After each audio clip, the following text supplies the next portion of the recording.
यावर्षी आपल्याला केंद्र सरकारने 6.5 लाख घरं मंजूर केली होती। ते टार्गेट वाढवण्यात आलेलं आहे। अतिरिक्त 13 लाख घरं आपल्याला देण्यात आलेली आहेत।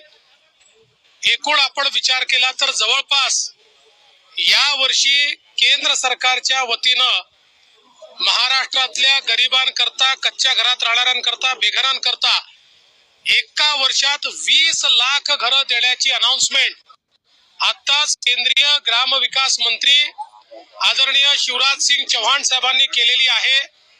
महाराष्ट्राला मोदी सरकारने दिलेली ही अत्यंत मोठी भेट आहे आणि देशाच्या इतिहासामध्ये कुठल्याच राज्याला आजपर्यंत एका दिवसात किंवा एका इतकी घरं मिळालेली नाहीत। ती 20 लाख घरं आपल्याला